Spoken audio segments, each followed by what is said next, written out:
Nós vamos falar agora um pouquinho sobre o propósito dos livros de 1º e 2º Crônicas.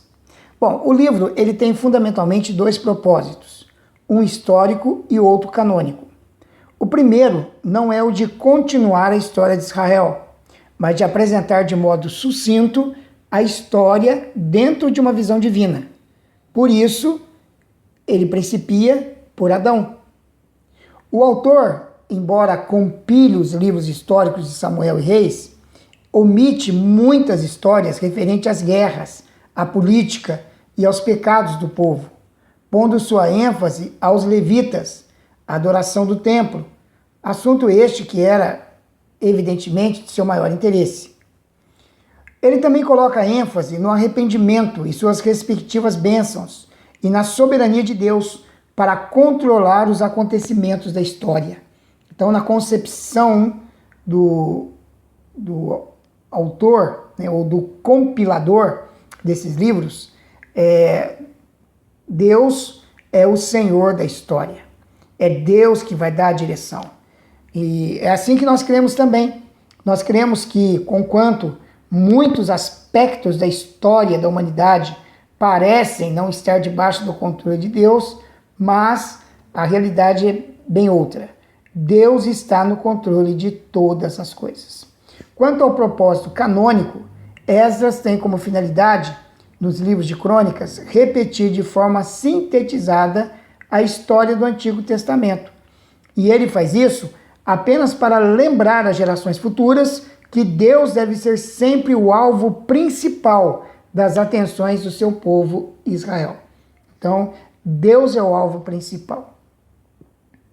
É interessante o uso repetitivo de certas expressões como meu povo, o ungido do Senhor, arca, aliança, templo, ira, reino, olhos, o Senhor sentado em seu trono. Nós vamos encontrar essas expressões em 2 Crônicas, capítulo 6, do versículo 10 a 11, em 1 Crônicas, capítulo 11, versículo 2, 13, 10 e 12 e o 21, 12.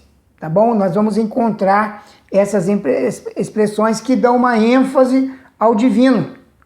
Mas também o livro de Crônicas faz um apelo, e o apelo é buscar ao Senhor. Embora não seja feito este apelo nos livros de Samuel e Reis, é feito com ênfase em Crônicas.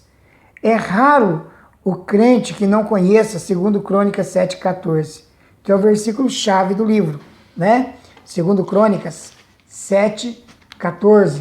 É um texto muito citado, é um texto muito pregado, né? Em muitas igrejas, em muitos lugares. Se o meu povo, que se chama pelo meu nome, se humilhar e orar e buscar a minha face e se converter dos seus maus caminhos, então eu ouvirei dos céus e perdoarei os seus pecados e sararei a sua terra. Então, esse é o grande apelo do livro de Crônicas, né? Um apelo ao arrependimento, ao quebrantamento, a uma oração com a boca no pó, para que o Senhor possa olhar com misericórdia e vir sarar a nossa terra, vir sarar a nossa vida, vir sarar a nossa família. Os livros advertem os crentes quanto ao perigo de deixarem a Deus por causa da prosperidade ou o poder. Lembrando os exemplos dos reis Roboão, né, em 2 Crônicas, capítulo 12, versículo 1, Asa, no capítulo 16, versículo 1 e 2, Josafá, no capítulo 18, versículo 1, Jeorão, no capítulo 21, 3 e 4, Amazias, capítulo 25, 11 a 14, Uzias, no capítulo 26, versículo 16, e Ezequias, no capítulo 32, dos versículos 23 a 25. Agora vamos ver aqui um esboço de 1 Crônicas. O tema deste livro, né, deste primeiro livro, é a soberania de Deus ao estabelecer o trono de Davi. Primeiramente, vem as genealogias importantes do reinado de Davi, do capítulo 1 ao 19. Então são 19 capítulos aonde se vai tratar das genealogias importantes do reinado de Davi. Aí tem as genealogias de Adão no capítulo 1, as genealogias da casa de Davi no capítulo 2 e 3, e a genealogia das tribos colaterais, do capítulo 4 ao capítulo 9. Aí vem os pontos altos do reinado de Davi. Isso vai do capítulo 10 até o 29. Davi assumindo o trono, capítulo 10 a 12. Davi trazendo de volta a arca para Jerusalém, capítulo 13 a 16, né? 13 a 16. Davi recebendo a aliança real, capítulo 17 a 21. E Davi fazendo preparativos para edificar o templo, nos capítulos 21 a 29. Fazendo uma correção aqui, as genealogias importantes do reinado de Davi vai do capítulo 1 ao 9, e não do 1 ao 19. Agora temos o esboço de 2 Crônicas também. O tema do segundo livro é a fidelidade de Deus para disciplinar a dinastia de Davi. Aqui nós vemos o reinado de Salomão, que dá uma ênfase muito forte na construção do templo, do capítulo 1 ao 9. Aí vemos Salomão pedindo sabedoria ao Senhor no capítulo 1, Salomão construindo o templo para o Senhor nos capítulos 2 a 5, Salomão dedicando o templo ao Senhor, capítulos 6 a 7, e Salomão obtendo sucesso pessoal da parte do Senhor nos capítulos 8 a 9. A segunda parte do livro, o reinado dos filhos de Salomão. Há aqui uma ênfase muito forte nas reformas, né? Capítulo 10 a 36. As 4 primeiras reformas foram com Roboão, Abias, Asa e Josafá, capítulos 10 a 20. 3 projetistas da reforma são condenados, Jorão, Acasias e Atalia. Você vai ver isso nos capítulos 21 a 22. 4 reformas executadas terminam em desastre, capítulo 23 a 27.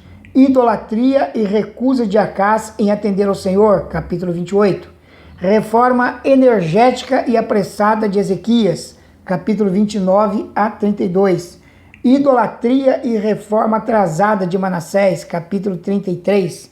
E, finalmente, aqui a reforma de Josias, que foi anulada por seus filhos, capítulo 34 a 36. Então, esse é o esboço dos livros de 1º e 2º Crônicas. Isso é tudo aquilo que você vai encontrar na leitura desses 2 livros. Vamos entrar aqui no livro de Esdras e Neemias.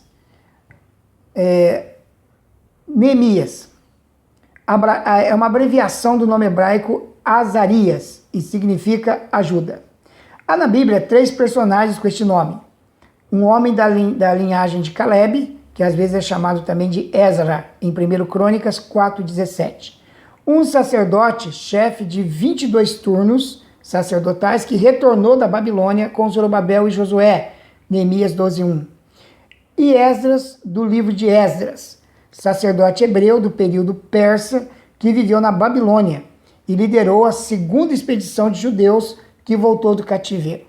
Provavelmente, o autor do livro que leva o seu nome seja ele mesmo. Além do sacerdote, é também escriba. Em Esdras, capítulo 7, versículos 6 e 12, nós vamos ver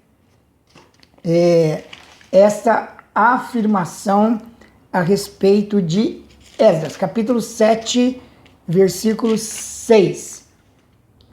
Este Esdras subiu de Babilônia e era escriba, hábil na lei de Moisés, dada pelo Senhor, pelo Senhor Deus de Israel.